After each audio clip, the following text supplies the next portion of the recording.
The line of wagons stretched from Alara's gate halfway back to the town of Promise. Dust, fine as sifted flour, coated the horses' backs and the shoulders of the men who stood waiting, hats in their hands, their faces grim with a hope they were ashamed to possess. From her porch, Alara watched them, her hands still. It was the third year, the year of the Waitlist. Silas Croft, the grain merchant, stood at the front of the line, his own wagon conspicuously empty. He had tried to push ahead, but the others had blocked him with a silent, communal stubbornness. His face, usually a mask of smooth confidence, was pinched. "Alara," he began, his voice straining for its usual warmth and failing. "A reasonable woman would see the logic of a bulk price. I can take it all. Every last grain, every fish. Cash. Think of the convenience. One transaction." He made a small, dismissive gesture toward the line of his neighbors, the very men whose mortgages he held. "You won't have to deal with all this haggling." Alara looked past him, her gaze resting on Jed Miller, a man who had laughed the loudest 2 years ago, calling her field Ilara's folly. His children were thin, and his eyes did not meet hers. She looked at the wagon behind him, belonging to the widow Jensen, who had offered to help with the mending in exchange for a share. "I'm not a convenience, Mr. Croft," she said, her voice quiet but carrying in the still, hot air.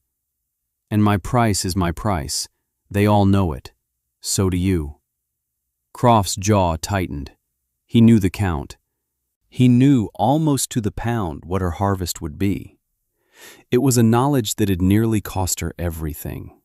And now, it was the source of his public humiliation. He could not understand how she had done it.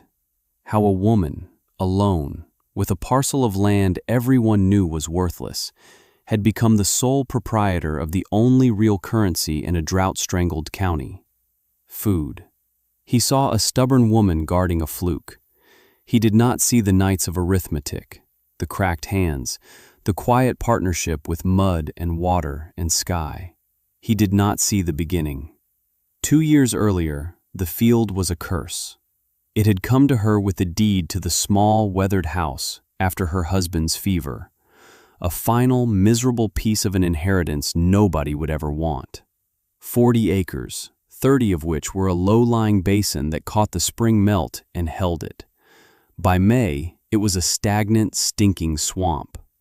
By August, a cracked pan of baked mud fringed with withered reeds. The townsfolk of Promise had a kind of pity for her that curdled easily into scorn. She was young, widowed, and now land poor with the worst parcel in the county. Ought to sell it for pennies to Croft, the men at the mercantile advised. He'll add it to his grazing lands and you can take a room in town. No place for a woman alone. But Alara had nowhere else to go, and a stubbornness born of having nothing left to lose. She watched the field. She walked its muddy edges in the spring and its cracked floor in the summer. She saw how the water arrived like a guest and how it lingered, unwanted, until the sun baked it away. Everyone saw a swamp, a waste. Alara began to see a bowl. 2 years earlier, she had stood at the edge of the water, a brown sheet stretching across her lower 30 acres. It was April. The snowmelt from the distant hills had done its yearly work, turning her property into a shallow, murky lake. The smell was of decay and cold mud. The men riding past on the road to town would shake their heads. "Shame about that field," they'd say to each other, loud enough for her to hear. "She'd have done better to own a patch of open sky." Alara heard them. She felt the sting of their pity, the casual cruelty of their certainty. But where they saw ruin, she was beginning to see a shape, a container. She had spent the winter reading the few books left in the house, almanacs, a dry volume on agriculture, her husband's grandfather's journals. In one, a passage described the riverlands down south, how the spring floods would swell the banks and leave behind fat, silvery fish in the oxbows. The idea was a small, foolish seed. What if the water wasn't the problem? What if the problem was that it was empty? That afternoon, she walked the 2 miles to the small, tidy plot at the edge of the county belonging to Mr. Kenji. He was an old Japanese man, a retired railroad worker who had bought a sliver of unwanted land himself and made it into a marvel of terraced gardens. He spoke little English, and the town mostly left him alone, treating him as a strange but harmless fixture. He was weeding a bed of greens, his back bent in a patient curve. He listened as Alara spoke, her words hesitant at first, then firm. She described the field, the water, the idea that felt like madness when spoken aloud.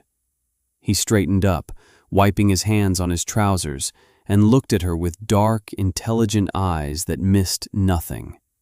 He did not laugh. He nodded slowly. He led her to a small bench and poured 2 cups of pale tea.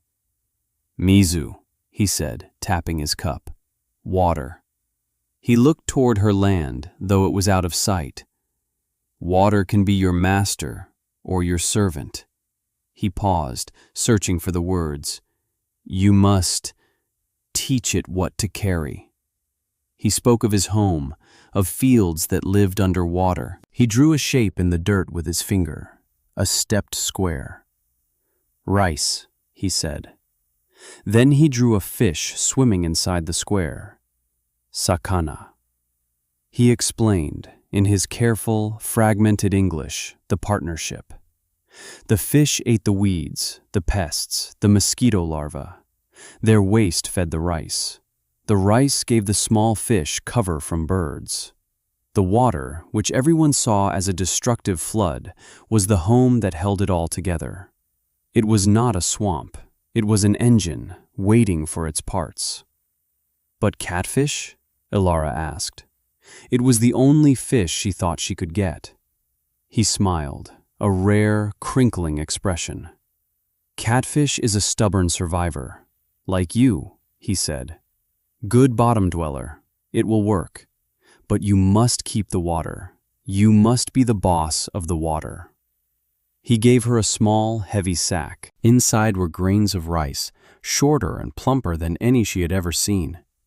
"Start small," he advised. "Patience.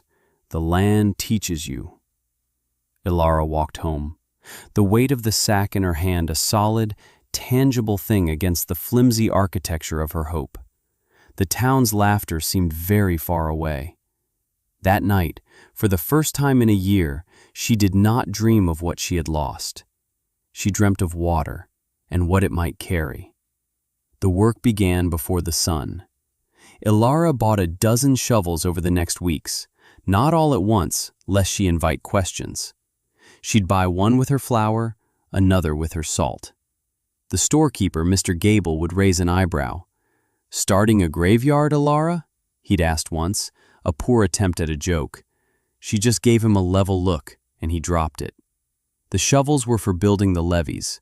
Mr. Kenji had shown her how, drawing diagrams in the dirt. She needed to build low, wide walls of earth around the deepest part of her basin to hold the water when the summer sun arrived. It was brutal, heartbreaking labor. She would wade into the cold, calf-deep water, her boots sucking at the mud, and dig. She'd heave the heavy, wet clay onto the growing embankment, packing it down with the back of the shovel, then with her feet. The mud was a living thing, a greedy, thick beast that fought her for every inch. Her back screamed. Her hands, soft from a winter of indoor chores, blistered on the first day, bled on the second, and by the end of the week were turning to raw, calloused leather. Day after day she dug and hauled and packed. The sun would rise, find her in the water, and sink with her still there, a solitary, mud-caked figure against the twilight. The town's amusement deepened into a kind of morbid fascination. They called her the Mud Woman. They said the grief had finally cracked her mind. "She's trying to dig a hole in a lake," one man cackled at the saloon. Maybe she's digging to China. The arithmetic began in those weeks. At night, soaking her aching feet in a bucket of hot water, she would calculate. 1 levee, 3 feet high, 100 feet long. How many shovel loads? How many days? It was a math of endurance, a way of turning an impossible task into a column of numbers she could conquer one by one. In May, she took the small amount of money she had left and met a river trader from the south. He came with barrels of live fingerlings, wriggling little whiskers and dark, slippery bodies.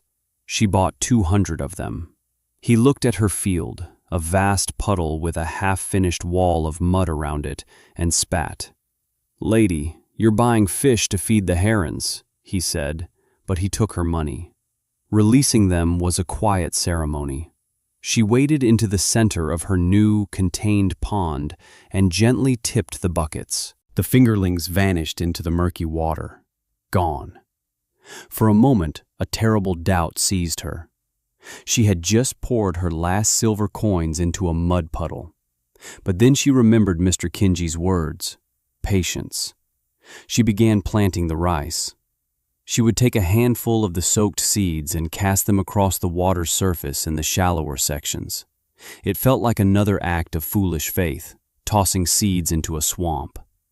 It was around then that the boy appeared. His name was Finn. He was maybe 10 years old, small for his age, with watchful eyes that seemed too old for his face. He was one of the Miller children, from a hard-luck farm down the road. While other children would sometimes creep to the edge of the field to jeer and run away, Finn would just stand at the road, watching. He never said a word. One afternoon, a great blue heron landed, a silent, gray spear of a bird, and began to stalk through the shallows. Before Alara could even move, a small stone flew from the roadside and landed with a splash just feet from the bird. The heron, startled, let out a disgruntled squawk and launched itself into the air. Ilara looked toward the road. Finn was standing there, another stone in his hand. He gave her a short, solemn nod, and she nodded back. It was the beginning of their partnership. The summer was a long, quiet battle. Ilara finished the main levee, a great curving wall of earth that now defined the edges of her pond. Finn became her silent sentinel. He would sit for hours on the embankment, a small pile of throwing stones beside him, guarding the invisible fingerlings from herons and raccoons. He never asked for anything. Sometimes Ilara would bring him a piece of bread and jam, or a cup of cool water from her well. He would take it with a nod, eat it slowly, and go back to his watch. The mockery from the town settled into a low, constant hum, a background noise to her life. It no longer stung. It was just a fact, like the heat of the sun or the ache in her shoulders.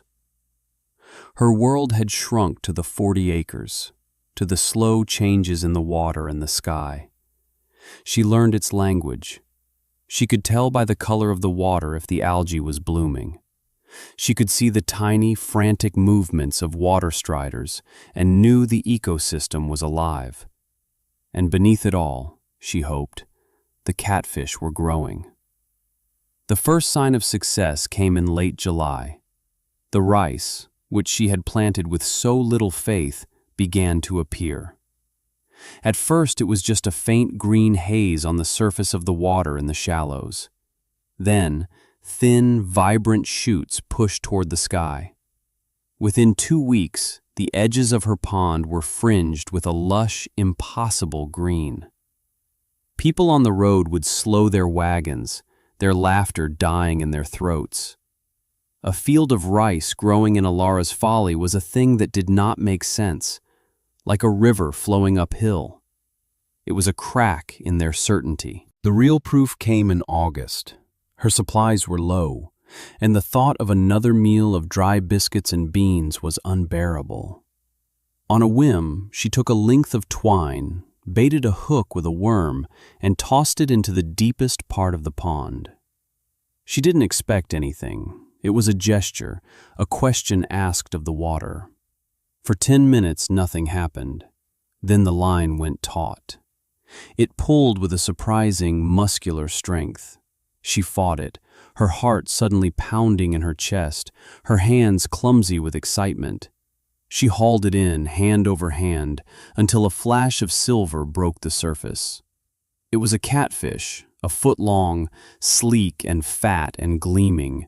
It was beautiful. She knelt in the mud at the water's edge, the fish squirming on the bank, and laughed. It was a raw, rusty sound, unused for months. It had worked.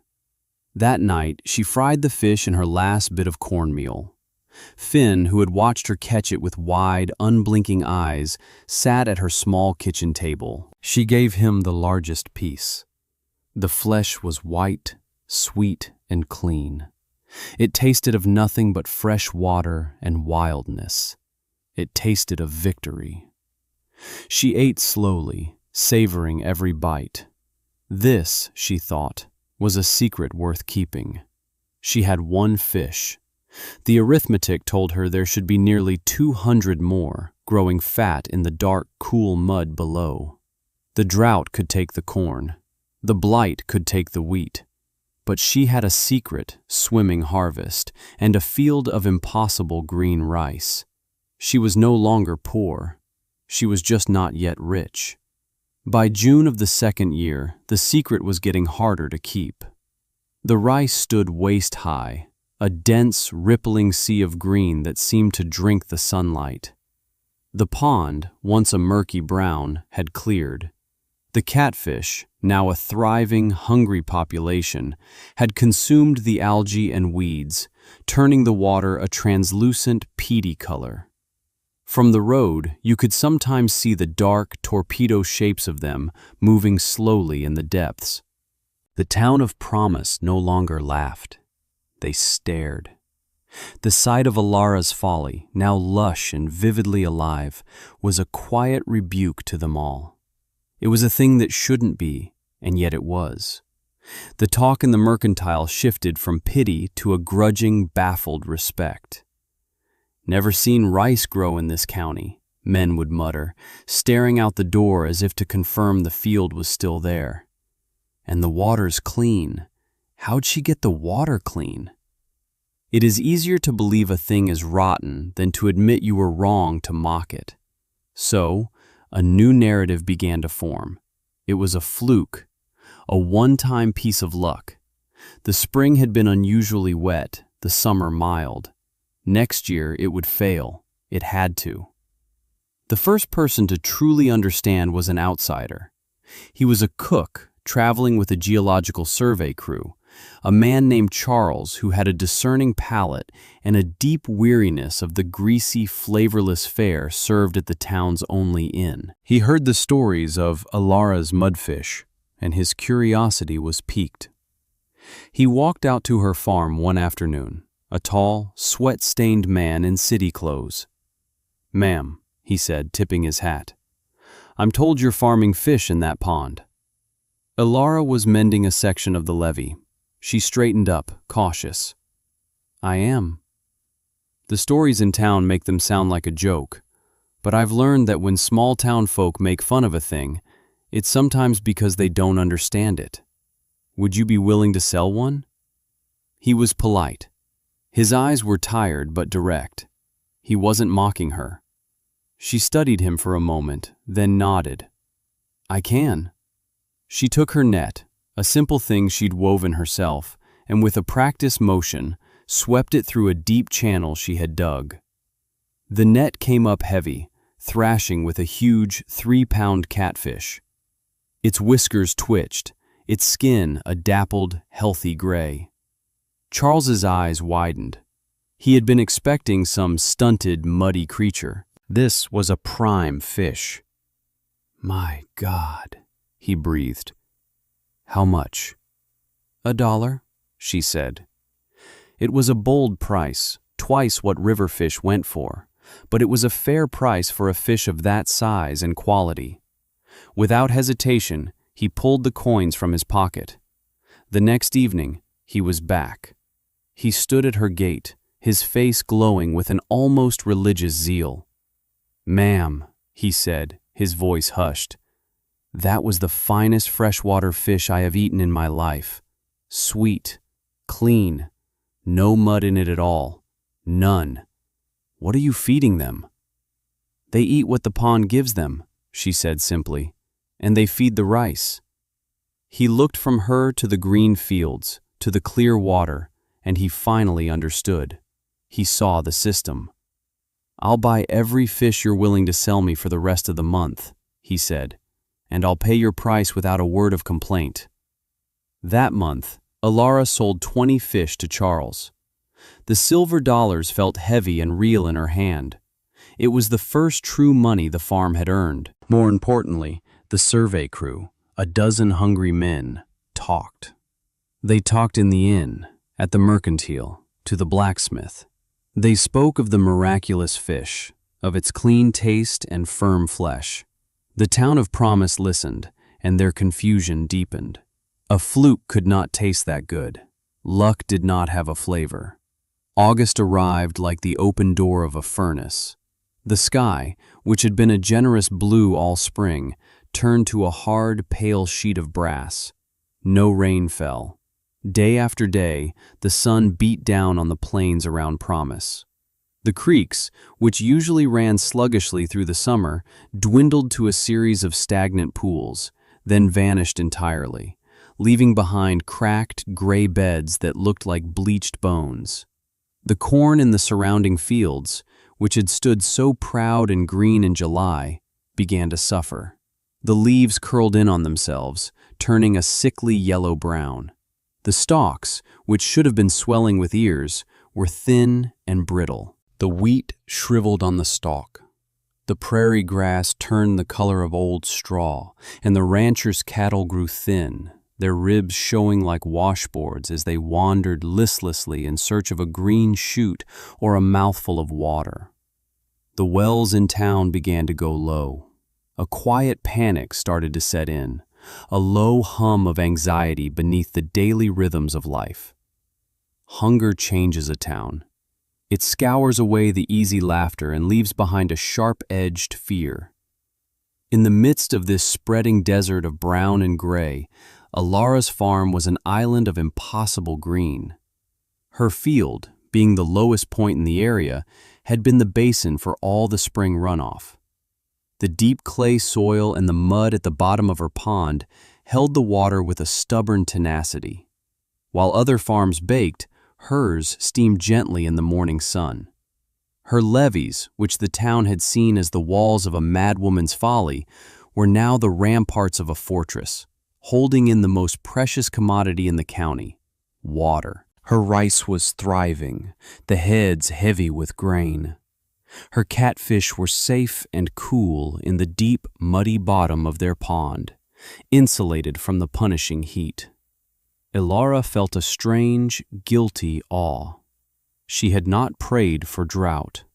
She had simply prepared for the land she had, not the land she wished she had. She had listened to the water, and it had rewarded her. The town's perception of her began a seismic shift. The wagons that used to hurry past her gate now slowed to a crawl. The faces that looked out were no longer scornful, but filled with a raw, naked envy. They saw her abundance, and it reflected their own coming scarcity. They saw her foresight, and it mocked their own lack of imagination. Silas Croft, the grain merchant, began to visit. He would stop his buggy on the road and just stare at her field, his hands gripping the reins. He held the notes on half the farms in the county. He could do the arithmetic as well as Alara. He knew what a failed corn crop meant for his ledgers. He saw her field not as a miracle, but as an asset that belonged, by rights of logic and power, to a man like him, not to a stubborn woman playing in the mud. He saw her solitude not as a mark of her strength, but as a vulnerability he could exploit. The drought that was ruining everyone else was about to make Ilara rich, and Silas Croft was determined that he would be the one to profit from it.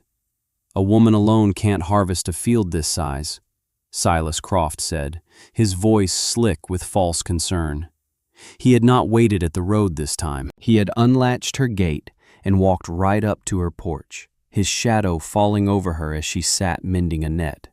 "It's a remarkable achievement, Ilara, truly, a testament to your industry.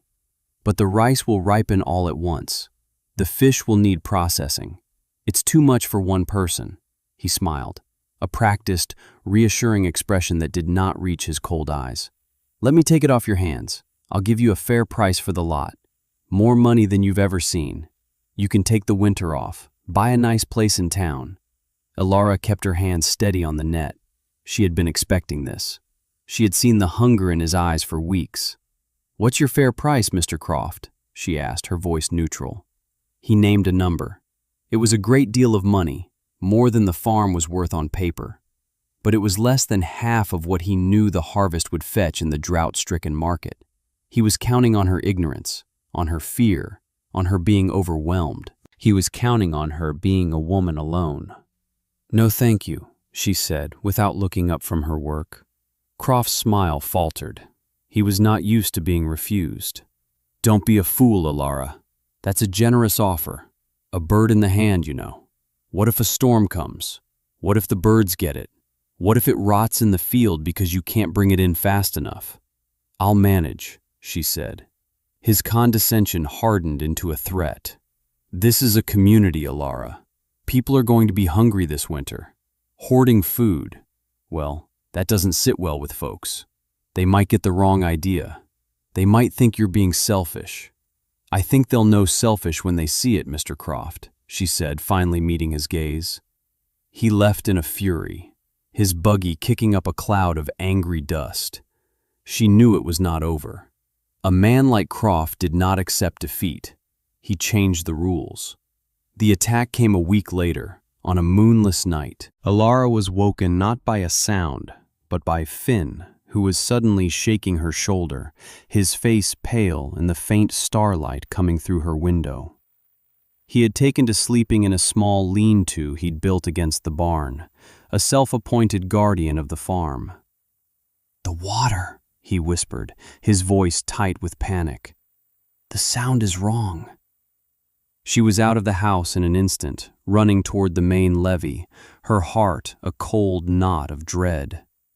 She heard it then, not the gentle lapping of the pond, but a hungry, gurgling rush. Someone had cut the levee. At the far end, a dark torrent of water was pouring out, draining her pond, bleeding her farm's lifeblood into the dry creek bed below. In the gloom, she could see two figures, dark shapes against the paler dirt, working with shovels, widening the breach. One of them shouted, a voice she recognized with a sickening jolt. It was one of Croft's hired hands. "Hurry up! He said to drain it by sunrise!" The other man grunted. "It's a damn shame. Heard she has near 200 of them big fish in here." Ilara froze. 200. That was the number she had bought, the number she and Finn had counted, the number she had told no one. No one except Charles, the traveling cook, who had left a month ago, and Mr. Croft, who had pressed her relentlessly for an estimate of her stock. "How did you know the count?" The question hung in the air, a phantom indictment. Finn, small and fierce, was already running, not at the men, but along the top of the levee, yelling at the top of his lungs, his voice a thin, piercing alarm in the night. The men, startled, dropped their shovels and scrambled away into the darkness, but the damage was done. The water was pouring out, a fatal wound in the side of her creation. It was not a fluke. It was a targeted attack. For a moment, standing there in the dark, watching the water level drop, Ilara felt a despair so profound it was like drowning. All the work, all the patience, the years of labor, the calloused hands, the quiet hope, all of it draining away into the worthless dirt. One person alone. The town's old verdict echoed in her head. Maybe they were right. She could not fight a man like Croft. She could not hold back the night. Then she felt a small, calloused hand slip into hers. Finn stood beside her, his face streaked with dirt, his eyes fixed on the rushing water. He wasn't crying. He was looking at it like a problem to be solved.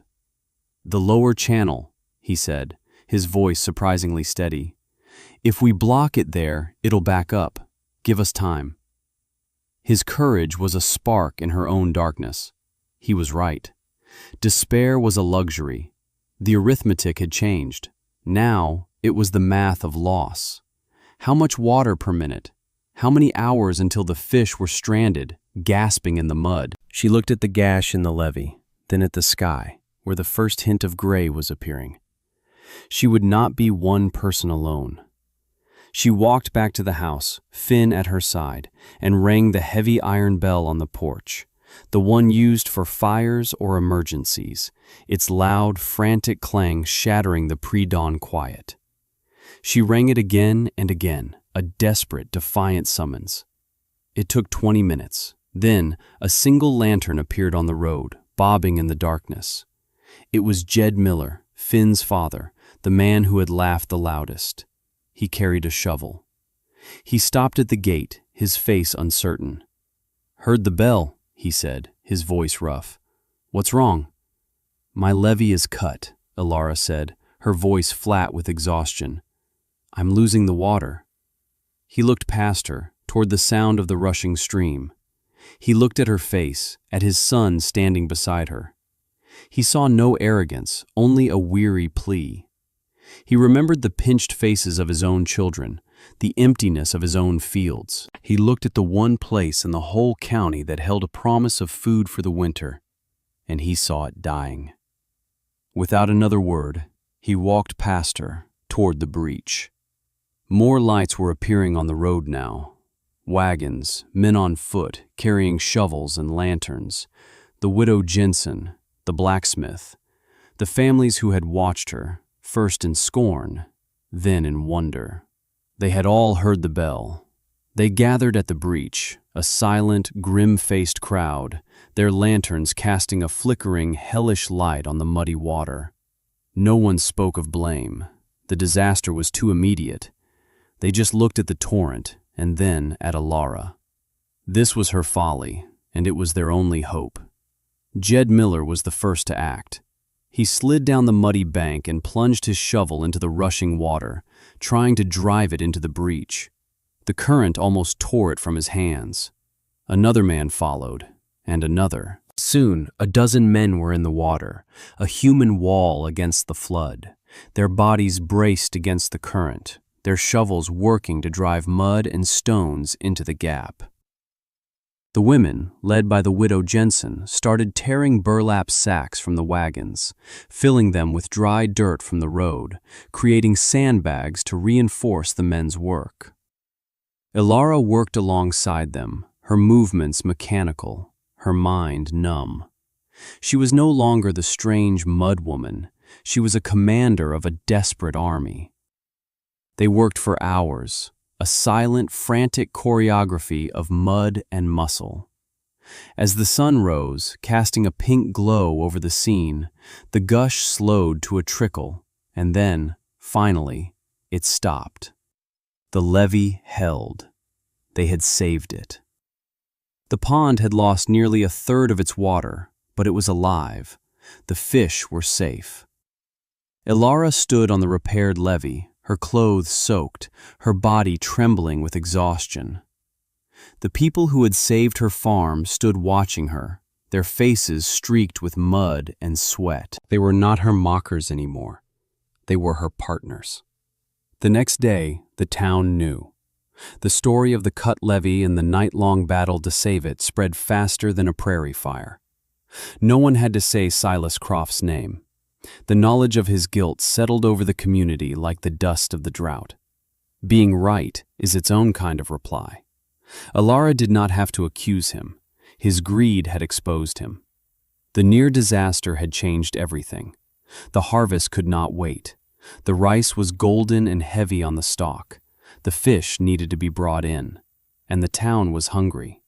That afternoon, a procession came to her farm. It was not a line of wagons seeking to buy. It was a delegation.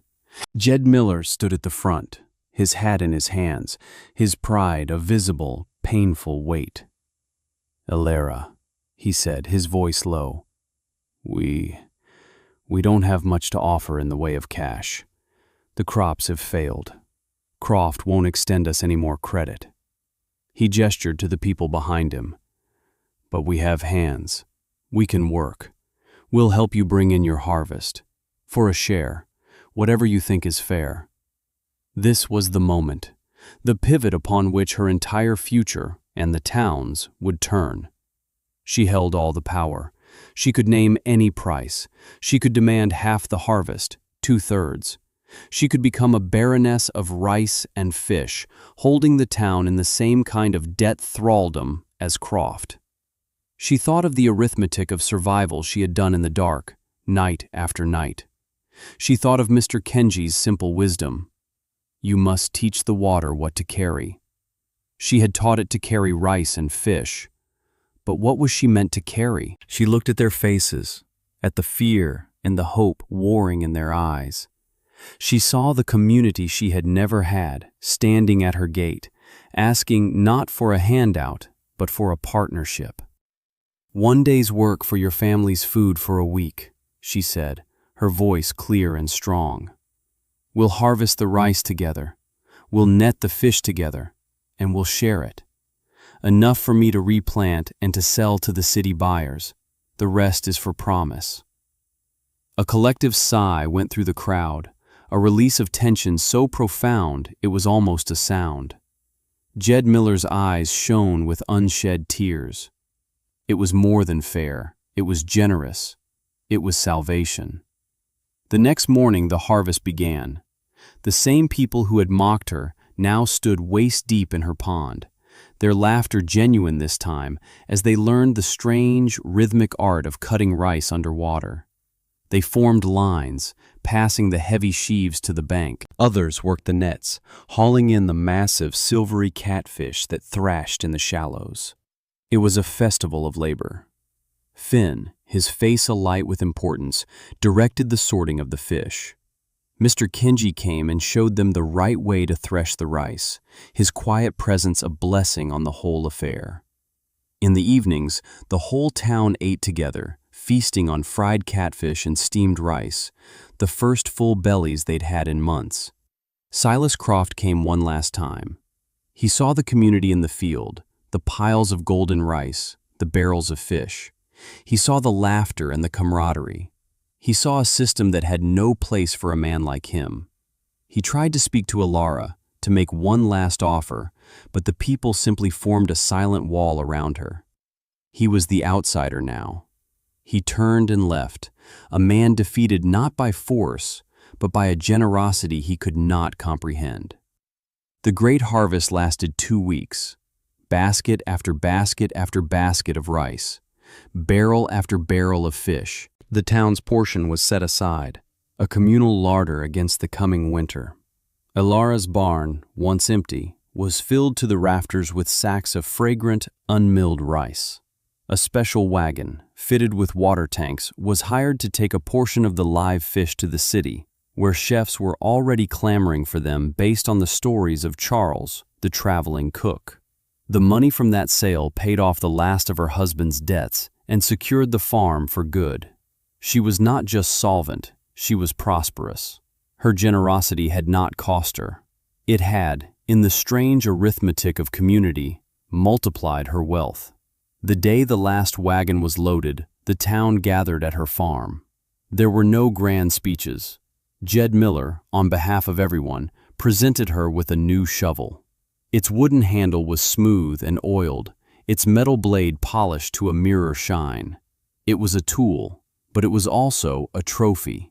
"In case you decide to expand," he said, a grin splitting his face. The whole town laughed, a warm, shared sound that held no echo of the old mockery. Later that week, the first real rains of the season came. The drought broke. The water returned to the creeks, and the land took a deep, thirsty breath. Elara stood with Mr. Kenji and Finn on the levee, looking out over her pond. The water level was rising again, clean and fresh, covering the rice stubble. The cycle was beginning anew. Finn, who now had a permanent room in the house and a permanent job as junior partner of the farm, skipped a stone across the placid surface. "Next year," he said, "we should get 300 fingerlings." Elara smiled. "Maybe 400. Mr. Kenji watched the ripples spread, his face calm and content. He looked at Elara, at the farm she had built, at the community she had fed. "You see," he said, his voice gentle, "you taught the water what to carry." Elara looked at the field, her field. It was carrying the reflection of the clearing sky. It was carrying the promise of next year's rice, next year's fish. But it was also carrying the weight of a town's respect, the loyalty of a boy who had found a home, and the quiet, unshakable knowledge that she was, and always had been, more than enough. She was not a woman alone. She was the woman who had made a swamp into a sanctuary, a folly into a future. And from her gate, you could already see the first wagons of merchants from other counties, coming to see the miracle for themselves, hoping to get their names on next year's list.